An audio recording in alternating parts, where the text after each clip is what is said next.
All right, so the next thing I'm gonna be showing you guys is basically a few more things through your Shopify admin panel. The first thing I'm gonna show you, if you log into your Shopify site and you click on discounts, um, this is how you create a discount code for your website. As you can see, I have about four here. One of them expired because I don't no longer use that one. But say you want to give one of your customers a discount code. You'll simply click on create discount.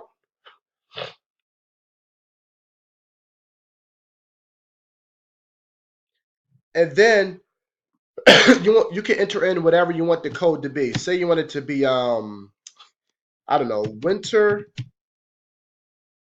40. And you can type in a percentage. Say you want to give them 40% off. Entire order, no minimum requirement. And you basically just click on save.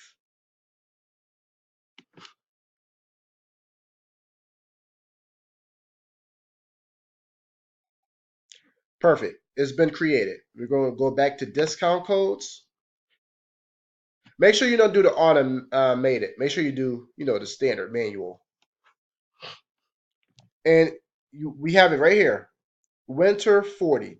So basically, when your customers is checking out an item on a little discount code box, if they put winter 40, they'll get 40% off automatically. So if they were paying $100 for an item, they'll get $40 off. So they'll pay 60. And that's basically how you import a discount code. And you can choose whatever you want your discount code to be. It doesn't matter. Um, on the left hand side of your Shopify admin panel, you see where it says customers. That right there is where you can keep track of all your customers, their name, email. Some of them have phone numbers, but mostly just the name and email. What you can do, if you have a Gmail, you can import that into your Gmail contact list. And you can save your customers ever under whatever category you want. Every time you have a special promotion or deal going on inside your store, you can blast out that email to all of your customers. We went over the products tab. Orders. That's how you keep track of all your orders. What orders you have to ship out, which you are drop shipping most likely.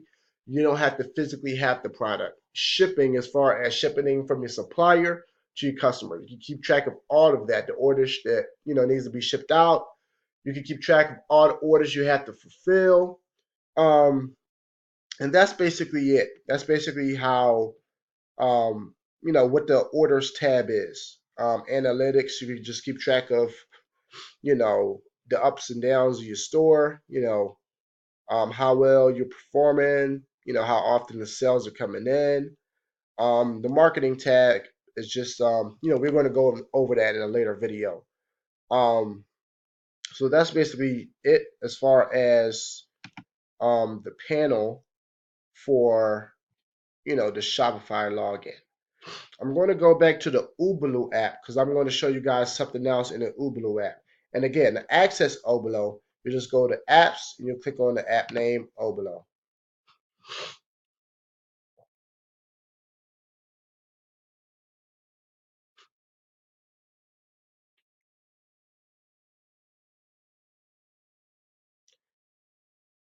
If you go to, we went to the import list. Once you import from AliExpress to Uberlu, the product will appear on this import list. Now, if you click on the import list,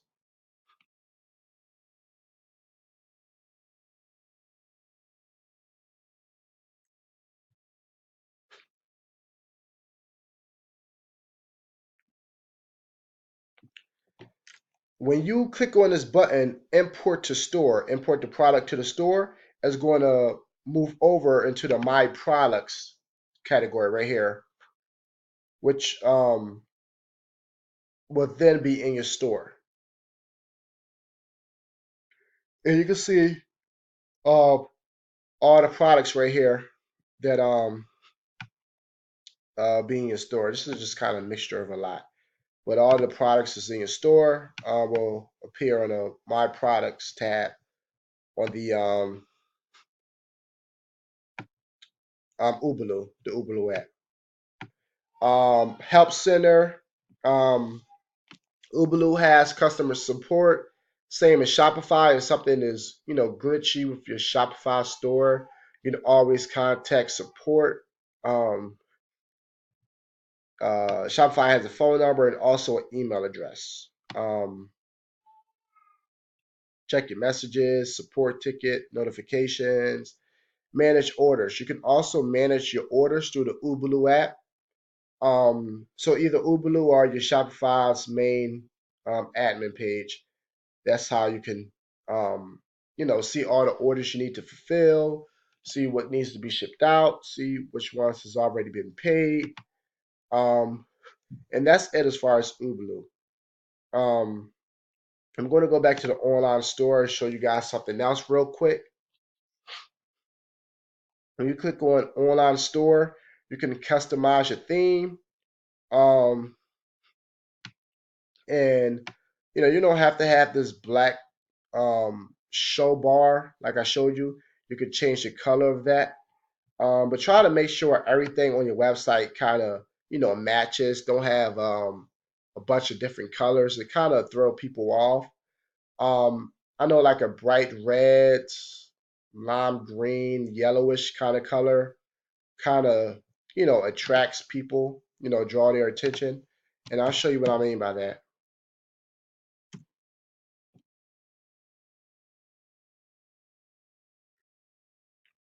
See, my show bar announcement has free shipping on all orders, no minimum. That's in black with white lettering, which isn't bad. It's noticeable. But if you have something like a white background on your site and you have this show bar, which is bright yellow with like white words, white on yellow isn't really a good color overlay because you know customer can easily miss it. White and yellow isn't really good because they're both bright colors. If that makes any sense. If you have like a navy blue bar with lime green letters, that's good. A red show bar with white letters is good. So kind of match the theme and the tone of your store. It doesn't have to be anything flashy, something basic, nice, stands out, draw the customer's attention. It's all you really need. Um, so make sure you're customizing your website. Make sure the colors align with the site. Make sure the customers are able to easily see it, and you will be good. Pages. I'm going to go to pages.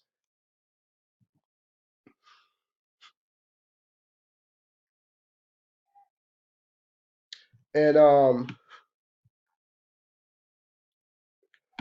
the pages that I highly recommend you add on your site is the contact us page, um, FAQ page, privacy policy, return policy, and terms of service. Those are must, especially these three things. Privacy, return, terms of service. Makes your customer a lot more comfortable with shopping around on your site. If they do look for that. Most people don't, but it's always good to have it. Frequently asked questions. Add that to your website. Whatever frequently asked questions you get, you want to just add it on there. Um, and when you're creating your page, you just type in what you want to name your page. For example, contact us. For example, if you're creating a page, you create your title. In this example, FAQs. Maybe I put the question in bold and the answer in regular text. Click on save. Boom, your page is created. And the FAQ page, I put mine at the bottom, it'll be right there. As you can see, it'll pop up. See? And that's how you create a page. Say you want to create a tracking page. Name it tracking. Put whatever details you want to put in. Click on save. So that's how you create a page. And that was this video. I'll catch all of you guys in the next video. Just stay tuned.